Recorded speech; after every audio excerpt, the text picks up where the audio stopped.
نے یہ بھی بیان کیا ہے کہ جو فی الواقع قرآن پڑھتے ہیں ان پر اس کے کیا اثرات پڑتے ہیں، اور ان اثرات سے آدمی خود ہی محسوس کر سکتا ہے کہ واقعی قرآن سے ہمارا تعلق کتنا ہے۔ اللہ سے فرمایا گیا ہے کہ اذا ذکر اللہ وجلت قلوبہم واذا تلیت علیہم آیاتہ زادتہم ایمانا۔ یہ سورہ انفال کی آیت ہے کہ جب ان کے سامنے اللہ کا ذکر کیا جاتا ہے تو ان کے دل کانپ اٹھتے ہیں، اور جب اس کی آیات تلاوت کی جاتی ہیں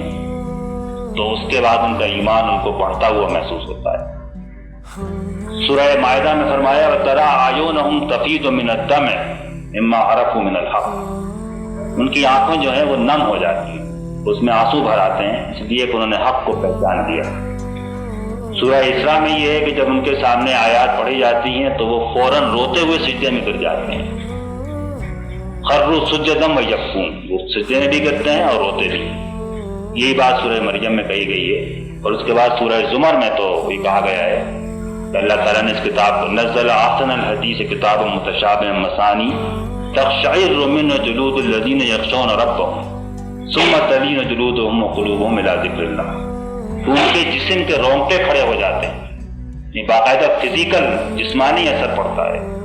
اور ان کے دل اور کھالیں جو ہیں وہ نرم پڑ جاتی ہیں۔ تو یہ قرآن نے خود اپنے ان اثرات کا ذکر کیا ہے کہ جو پڑھنے والوں پر کہ دلوں پر بھی اور جسم پر بھی پڑھنا چاہیے، اس لیے کہ یہ وہ کلام ہے کہ جو اگر کسی پہاڑ پر بھی اتارا جاتا ہے، لو انزلنا ھذا القرآن علی جبل لرأیتہ خاشعا متصدعا من خشیۃ اللہ، تو اللہ کی خشیت سے ٹکڑے ٹکڑے ہو جاتا، پھٹ جاتا۔ اگر قرآن کو کسی یہ صرف انسانی کا دل ہے، اسی کا وجود ہے کہ اتنا سخت ہو جاتا ہے کہ اللہ کا کلام پڑھے اور اس سے بے نیاز رہے۔ آپ غور کریں تو قرآن جو ہے وہ سارے اذکار کا مجموعہ ہے، اس لیے کہ اس میں اللہ کی ساری صفات کا ذکر ہے، جنت کا ذکر ہے، دوزخ کا ذکر ہے، اللہ کی تحلیل بھی ہے، تحمید بھی ہے، تقدیس بھی ہے، تسبیح بھی ہے، ہر چیز قرآن کے اندر موجود ہے۔ اسی لیے قرآن جو ہے اس کی تلاوت نماز کے اندر بھی لازم کی گئی ہے، اور نماز کے باہر بھی جتنا بھی آدمی پڑھ سکے آیات آسانی کے ساتھ ما تیسر من، جتنا آدمی کے حالات کے تحت مرض اور مشغولیات اور مصروفیات، اس کے اندر سے وہ جتنا بھی آسانی کے ساتھ پڑھ سکے اس کو قرآن کی تلاوت میں لگانا چاہیے۔ اب اس کی جو شرائط ہیں اور طریقے ہیں وہ بہت تفصیل طلب ہیں، اور اس تقریر میں ہم ان کا احاطہ نہیں کر سکتے، لیکن دل کا حاضر ہونا اور جسم کا بھی حاضر ہونا اور آنکھوں کا نمناک ہونا، اور یہ سمجھنا کہ ہم اللہ کے حضور میں ہیں، اس کی آیات کا جواب دینا، کہیں جنت کا ذکر ہو تو اس کو طلب کرنا، دوزخ کا ذکر ہو تو اس سے بچنا، اللہ کا ذکر ہو تو سبحان اللہ یا الحمدللہ کہنا، وہ ساری باتیں ہیں کہ جو احادیث سے ثابت ہیں، اور ان کو آپ کہیں بھی کسی جگہ بھی ان کو پا سکتے ہیں، اور ان کو اس طریقے سے اختیار کریں کہ انہیں کو سامنے رکھ کے اور قرآن کی تلاوت کریں۔ تو یہ دو مرشد ہوئے، ایک موت ہوئی اور دوسری یہ قرآن ہوا، اور جس نے ان دونوں کو مضبوطی کے ساتھ پکڑ لیا، جیسا میں نے کہا، تو پھر جو ہم نے دل کے اوپر زور دیا شروع سے اور ارادے کے اوپر زور دیا، اور اللہ تعالیٰ کی شکر اور استغفار، ان سے ساری چیزوں کے اوپر زور دیا، یہ ساری کی ساری چیزیں جو ہیں وہ آدمی کو حاصل ہو سکتی ہیں۔ اس کے بعد پانچویں چیز جو ہے، اور شاید آپ کو تعجب ہو کہ میں نے اس کو ذکر کے اندر شامل کیا ہے، وہ اللہ کی راہ میں مال خرچ کرنا۔ اس کے لیے ہم انفاق فی سبیل اللہ کی اصطلاح استعمال کرتے ہیں، لیکن اللہ تعالیٰ نے اس کے لیے بھی ذکر کا لفظ استعمال کیا ہے۔ یا ایھا الذین آمنوا لا تلھکم اموالکم ولا اولادکم عن ذکر اللہ